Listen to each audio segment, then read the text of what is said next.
What's up, Geeks and Gamers? It's Jeremy coming to you with another video, and today we are talking about the Acolyte, the big hit from Disney Plus that was canceled after one season, because of course it was, because it was terrible. It doesn't mean you couldn't enjoy it, because there are 17 people out there that thoroughly enjoyed the Acolyte, and that's okay. It is totally okay to enjoy this show, but it was a bad show. It was a very, very bad show. And so for the 17 people that are coping on social media and melting down, you are justified in liking it. You can like this show, but it doesn't change the fact that it was a terrible show in every single possible way. And now you have the lead actress for The Acolyte, Amanda Stenberg, speaking out on The Acolyte getting canceled. It's not a huge shock for me that it was canceled. Of course, I live in a bubble of my own reality, but for those who aren't aware, there has been a rampage of vitriol that we have faced since the show was even announced. In fact, let's let her say it herself, because we have the video right here, ladies and gentlemen. This is Amanda Stenberg. That's right. Yes, the same Amanda Stenberg that said Star Wars is gay. Because this is, I would say, arguably the gayest Star Wars, I think, by a considerable margin. And are you excited about that? Are you Not bracing the gayest yourself? Star Wars. Not the It's pretty gay, let's be honest. Leslie, how do you feel? Am I gay? Yes. Well, no, I know Yeah. you are gay, but I'm asking, are you excited about putting this, this is going to be a talking point. Is it going to be a talking point? I'm sure so. Because nerds are gay. Well, Yeah. some nerds are very not gay and are very threatened by gay Well, that's stuff. true. But Yeah. in my world, nerds are gay. Okay. Was this the fun element of No, okay. I don't think so. And yet people have told me that it's the gayest Star Wars, and I frankly You're offended? into it. No. So this is the showrunner, Harvey Weinstein's former personal assistant, Leslie Headland, and star Amanda Stenberg. Now, she also made a diss track against the fan base halfway through the season, but she's really upset that the fans don't like her now. This was a portion of her diss track.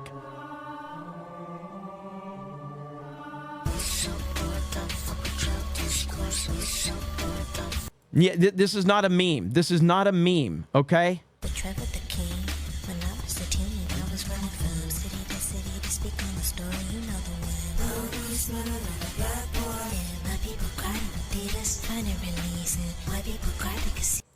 White people cried. That's right. So this is the star of the show, and now she is speaking on the cancellation. Here we go.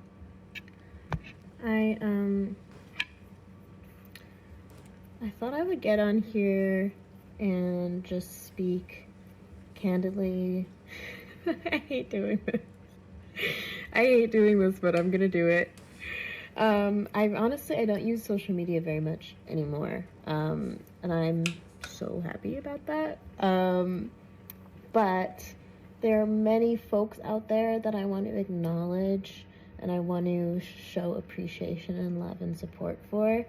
So that's why I'm hopping on here to talk about this, which is that our Star Wars show has been canceled. And I'm gonna be transparent and say that it's not a huge shock for me. Of course, I live in the bubble of my own reality, but for those who aren't aware, there has been a rampage of vitriol that we have faced since the show was even announced, when it was still just a concept and when no one had even seen it. And that's when we started experiencing a rampage of, I would say, hyper-conservative bigotry and vitriol, prejudice, hatred, and hateful language towards us. So, so all of the things that you said about the fan base, that's not negative, that's not hate, that's not vitriol. No. But everything any fan out there said, that just represents the whole entire fan base. Okay, all right. I see where your logic is going, meaning you have no logic. And this really affected me when I first got the job, because it's just not something, even though I anticipated it happening, it's not something you can fully understand what it feels like until it's happening to you. However, I feel like I've kind of moved through those feelings in various ways, including being vocal about it myself. For me... How'd that work out for you? Oh yeah, a canceled show. It's amazing. It's amazing when you get involved with a property that has a pre-existing fan base and you disrespect that fan base and you disrespect the lore involved with that fan base. It's amazing how people might be a little unhappy and they may give criticism to you based on the fact that you are not respecting what came before you, even though you're trying to take full advantage of that very thing that came before you. Criticism is not racism. Now, do you want to point out that maybe you got a comment here or a comment there? Sure. Is anybody going to think that's okay? Of course not. But I would argue that the heavy majority of the negativity was valid criticism of a very bad show that you were in. A very bad show. Now, that doesn't make you a bad person, doesn't make anybody a bad person. Making a bad show does not make the creative people involved bad people. Just make a bad show, that's fine. There's a lot of bad movies and bad shows that I like by everybody else's standards, and that's totally fine. I don't need everyone else to like what I like, and I also don't need to paint negative pictures about people that don't like something simply to make me feel better about myself. It doesn't matter to me. I'm okay liking bad stuff. I'm okay liking unpopular stuff or things that weren't successful. That is totally fine with me. And I've mentioned it many times. I can repeat a few of them here. Wolverine, or X-Men Origins Wolverine. Love the movie. Not a lot of people love that movie. I even like both Mortal Kombat movies from back in the day. I like Terminator Salvation, which I'm starting to notice that a lot of people are starting to come around on Terminator Salvation now. But I love that movie from the beginning. We didn't get a follow-up to Terminator Salvation because it was a failure. It was not successful, and therefore they could not move forward with that universe. It doesn't matter how much I wanted them to move forward with that universe. They were not going to move forward with that universe because not enough people cared about it in order to move it forward. Do I need everybody else to feel like I felt about that movie? No. Does it change my opinion of the movie? No. Is everyone that didn't like Terminator Salvation when it released a racist and a sexist and a misogynist? No. But according to the Acolyte fan base, if you don't like the Acolyte, according to the creative people involved with the Acolyte, if you didn't like it, if you criticize it in any way, shape, or form, you're a racist, a sexist, and a misogynist. Ridiculous. It just became a situation where there was no option but for me to honor my sense of ethics and my belief system and my value system while being in this very unique position. It was kind of like I had this very unique experience of experiencing the world at large, which is, of course, hyper divisive right now, through the lens of this very, very unique opportunity of being in Star Wars. And it brought up a lot for me, a lot socio-political dynamics, a lot. Yeah, because no white person has ever been criticized in Star Wars. It's never happened. There's never been anyone involved in Star Wars that was a white dude that's been criticized. It's never happened.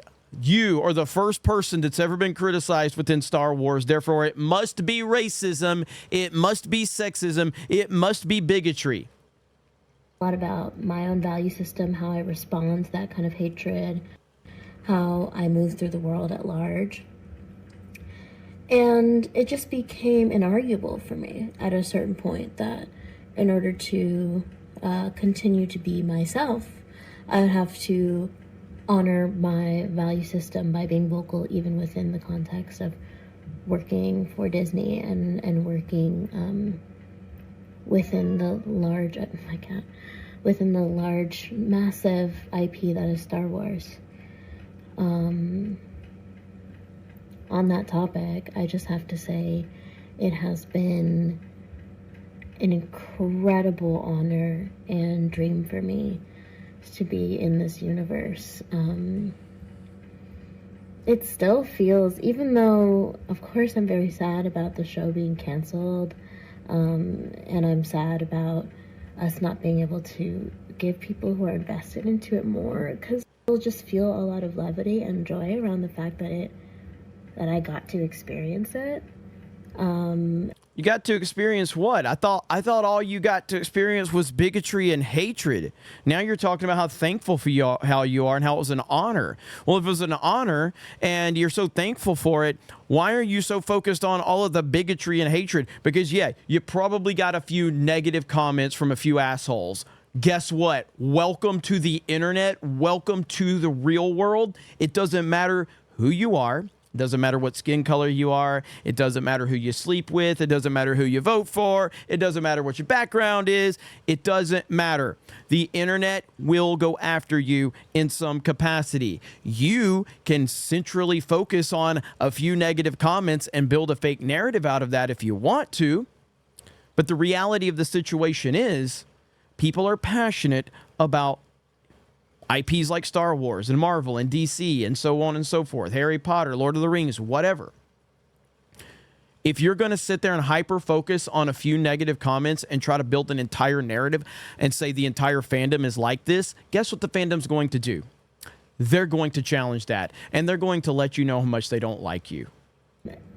And that people loved it, and that people were so responsive. I poured through a lot of different iterations of fan art and ship art and fan theories and things that were just so beautiful and filled my heart with joy. But, you know, 7 people online said something really, really mean, so I'm going to build an entire narrative out of a few assholes online and call the whole fandom racist and toxic. And I just want to let those people know out there who supported us in that way, and supported us vocally, despite and in the face of all of the vitriol that we received and the kind of the targeted attack, I would say, we received by the alt-right, just that you were deeply loved and appreciated, and it made this job all the worthwhile for me, and it made the alt-right, big-time Star Wars fans, ladies and gentlemen. The alt-right, very, very focused on Star Wars. So I'm curious why the alt-right didn't have a problem with George Lucas's Star Wars. Why the alt-right didn't have a problem with the prequels. Why the alt-right didn't go after The Mandalorian season 1 or 2. Why did the alt-right not go after Andor? Why did the alt-right not go after the Clone Wars? But the alt-right decided this show, Acolyte, guys, we need to step in.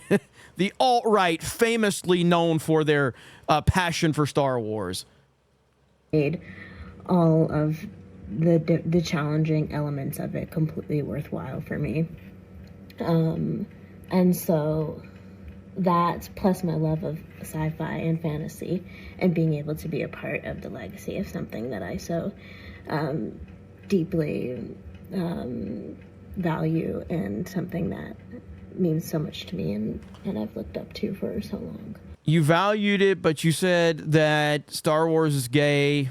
Star Wars fans are gay. And you said it in a way of, like, playfully, but you clearly don't know anything about Star Wars. You clearly don't know anything about Star Wars. If you did, you wouldn't be proud of this show. You wouldn't be proud to be attached to this show that has literally nothing to do with Star Wars at all, which is why it was canceled after 1 season.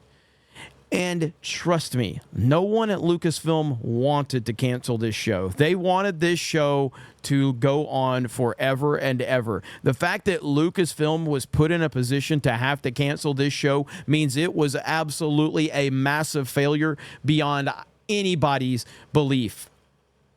So I also just want to say thank you to Lucasfilm for just being a fucking awesome team. They were so wonderful to work with, and just everybody that I worked with in Lucasfilm, particularly Rain Roberts, my producer, was just had such like vision and hope and like such a mission for what we were going to continue bringing into the sci-fi universe and into the Star Wars universe. And it was a really beautiful, energizing, life-changing experience to be a part of. And I have to thank Leslie Headland, who I just fucking love that bitch. She just, excuse my French, she's just one of the best people in the world. I think she's so incredibly talented and unique and kind, and I'll love her forever, and I love this experience with her forever. You love this experience, but apparently the alt-right is ruined everything and they were terrible, but all you have to say is how much you love this experience. It's like, if you're going to focus in on a few assholes, like, guess what? You're always going to be miserable in life. You're always going to be miserable if that's your focus. Like, you think that people like Tom Brady, who's not playing NFL anymore, but when Tom Brady was at his peak, when Peyton Manning was at his peak, do you think those guys didn't get hate? Are you kidding me? Nick, seriously, do you think those guys didn't get hate? Of course they did. Of course they did. It was insane the amount of hate that those guys got when they were at the top of the mountain, because that is what happens. That is the name of the game. Nobody is exempt from hatred on the internet. Now, if you want to sit there and call out the bad behavior, feel free. But when you build an entire narrative of the fandom based on the actions of a few assholes, that's where people are going to get mad. Like, look, I have no problem admitting that if you watch her, generally speaking, Amanda Stenberg, if you eliminate, like, just her political bullshit and the dumb shit that she says from time to time about that, she actually has a good personality. She actually comes off as where she could come off as a very sweet person who has a very sweet personality, but then she brings dumb shit into, like, the alt-right and racism and all that other stuff. Like, if you eliminate that, she could come off as a very, like, nice, you know, respectful person. But she is so, like, blinded by this identity politics driven fake narrative that's in her head that has completely compromised her as a person.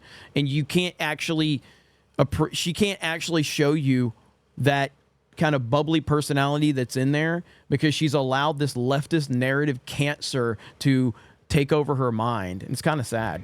But at the end of the day, I also just want to thank everybody who watched it.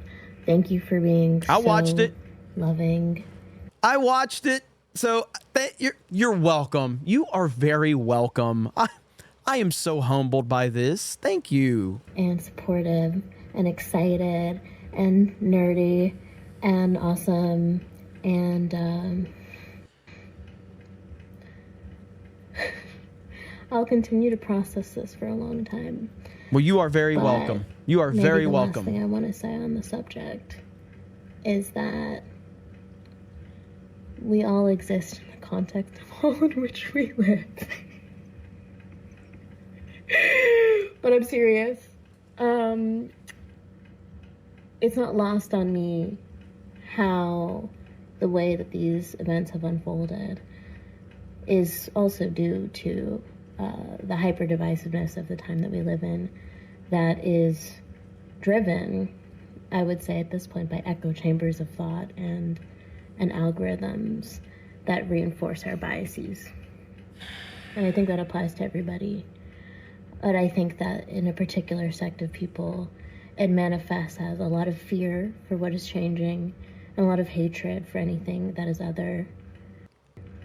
Literally, there's nothing stopping you from going on your phone and typing whatever the fuck you want to watch right now on YouTube or Twitter or whatever. Nothing. There's nothing stopping you from watching the content that you are interested in. And once you watch the content that you're interested in, guess what's going to happen? They're going to feed you more of the content you're interested in. Wow, that's a terrible thing. It's a terrible thing. And I would challenge us all and challenge myself to continue questioning what it is that I digest, and think critically about what shapes it. And let's vote, y'all. Let's vote. Let's vote. I think that's all I have to say. Wow, this is 10 minutes long. We'll see if I post this. Bye. So who we voting for? Who we voting for? So there, I didn't even plan on watching the whole thing, but that is her response right there, ladies and gentlemen. So Amandla, is it Amandla? I was always calling her Amandla. So it's Amandla Stenberg. That is her statement on the cancellation of the Acolyte right there. A whopping 18% audience score on Rotten Tomatoes. Again, don't forget the audience right there. See us as human beings. Trevor asked what I want the people to know. I said white people cry. What's the goal? If they could take one thing, what would it be? I say empathy. Oh, that's why they mad at me. They splice lines, make hate, they recognize. God, I can't watch it. Can't do it. Can't do it. But ultimately, yeah, the Star Wars is gay comments, Leslie Headland, Harvey Weinstein's former personal assistant, involved in it, the focus on identity politics, and the focus on calling fans racist and sexist before the series even started. That is what ultimately set a bad tone for this show before it even released. And now here we are with a canceled season 1, and you know that no one at Lucasfilm wanted that to happen. At the end of the day, I hope that this Amanda Stenberg girl, I hope that she can get her mind out of this, kind of leftist narrative, this victim narrative. Like I said, she's pretty. She seems to have a decent personality when you eliminate all that other mind virus out of the equation. Maybe she's able to get out of that. Maybe not. Don't know. Don't really care. All I want to know is, when are we getting the Acolyte season 2? Hey, we've got a petition, right? Come on, let's sign the petition, guys. Let's get out there. Let's let our voices be heard. Acolyte season 2. Let's demand it. The algorithms demand it. You guys have a great day. Thank you very much for checking out this video, and we will talk to you later.